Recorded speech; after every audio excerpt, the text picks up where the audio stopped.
इस समय मेरे साथ में राष्ट्रवादी शरद चंद्र पवार पार्टी के कद्दावर नेता और यहाँ के समाज सेवक महेंद्र नायक और बंटी साहब हमारे साथ में हैं। कल अभी जैसे आपने देखा कि 97,000 के ज़्यादा से वोटों से जो है अवार्ड साहब चौथी बार एमएलए बने। तो बंटी साहब, आप ये बताइए कि आप लोगों की मेहनत कब से चल रही थी ये यहाँ तक लीड पहुँचाने की?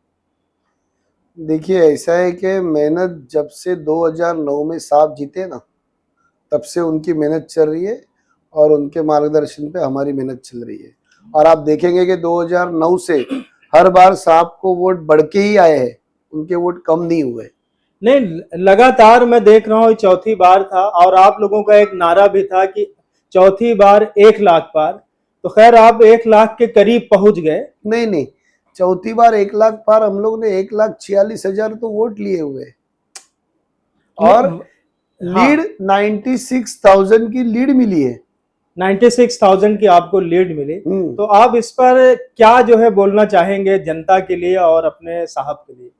मैं मुमरा कलवा की सभी जनता का शुक्रिया अदा करता हूं कि उन्होंने साहब के काम को देख के, विकास को देख के, विकास के लिए वोट दिया है।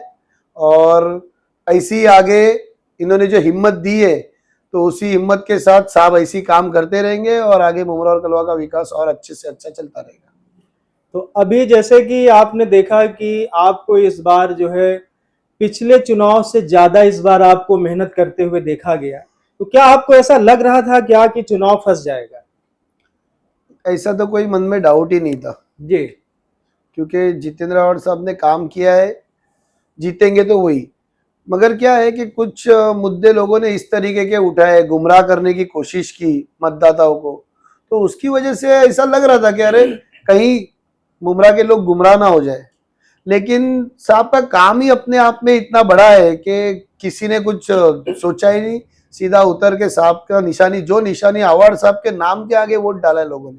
नहीं, जैसे कि इस बार आपके लिए चुनाव चिन्ह भी एक नया था, तो हमने कई आपके पदाधिकारियों और कार्यकर्ताओं से हमारी बात भी होती थी, तो वो लोग बोलते थे एक्चुअली क्या है कि हमारा चुनाव जो घड़ी था वो हमारे हाथ से चला गया, तो हमारे हाथ में तुतारी है, तो पब्लिक ऐसा ना हो कहीं वो समझ ना पाए, तो उसके लिए हम लोग ज्यादा मेहनत कर रहे हैं तुतारी के लिए। नहीं, इसके लिए मैं राष्ट्रवादी पार्टी शरद चंद्र पवार साहब के सभी पदाधिकारी, कार्यकर्ता और सभी का शुक्रिया अदा करता हूं और मैं अप्रिशिएट करता हूं कि उन्होंने जो नई निशानी हमको मिली कम समय में लोगों तक पहुंचाने का काम हमारे कार्यकर्ताओं ने, नेताओं ने, सबने इतना खूबसूरती से किया है कि हर एक आदमी को हमारी नई निशानी के तुतारी बजाने वाला आदमी, ये सबको एकदम घर घर पहुंचाई है। और उसी का नतीजा है कि ये वोट का जो महासागर आया है वो उसी का नतीजा है। हमारे सारे कार्यकर्ताओं का मैं दिल से शुक्रिया अदा करता हूँ। महेंद्र भाई, हमारा एक सवाल है कि कुछ दिनों बाद, महीना 2 महीने के बाद में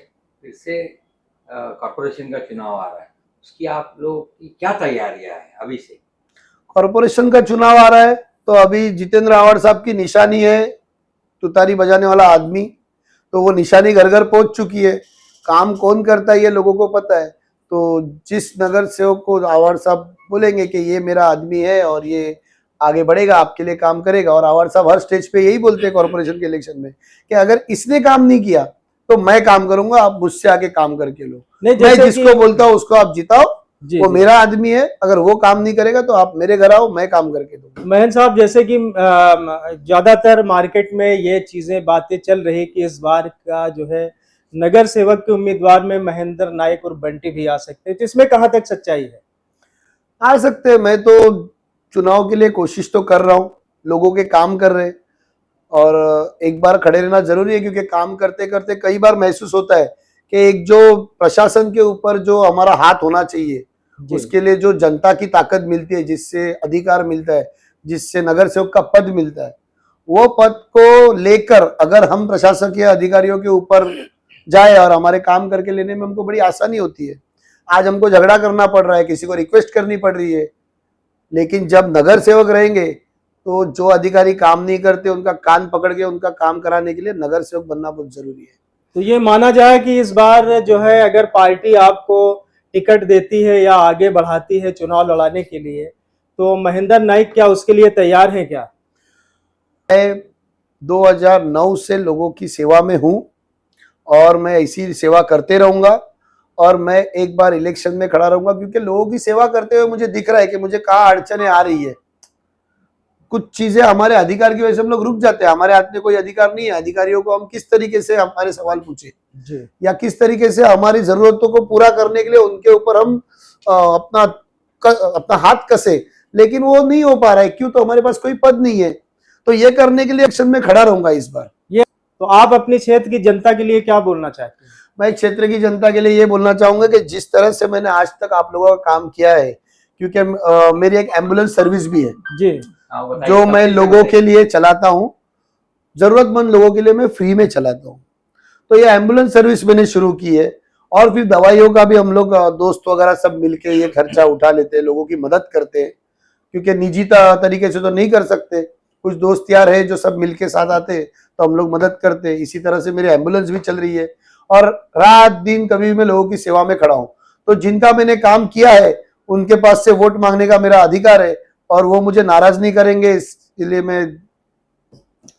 बंटी साहब, अभी मैंने देखा है कि एक हफ्ते पहले आप लोगों ने एक यहाँ पर मेगा आंख का कैंप का जो है आयोजन किया था। उसमें लायंस क्लब थी, आपकी संस्था थी, महेंद्र नाइक बंटी की जो है आपकी भी संस्था थी, और एक संस्था संघर्ष समिति भी थी, रूता अवार्ड मैडम भी उसमें आई थी। तो उसमें आप लोगों ने आपके कैंप में कितने लोगों ने जो है फायदा उठाया? लगभग कुछ 300-350 लोगों ने फायदा उठाया। जैनी सोसाइटी में वो कैंप लगा हुआ था आनंद कोलीवाड़ा में, और उनमें से कई कैटरेक्ट के ऑपरेशन के लिए लोग गए भी और कुछ लोगों को चश्मे वहीं के वहीं दिए गए। उसमें बहुत से लोगों को हमने देखा कि तुरंत चश्मे भी दिए हाँ, वहीं के वहीं चश्मे भी दिए गए लोगों को। तो अब इसी तरीके से जो है जन सेवा क्या आपकी जारी रहेगी या अभी रुकेगी? सर, जन सेवा तो जारी रहेगी, क्योंकि जन सेवा मेरे खून में। आपने देखा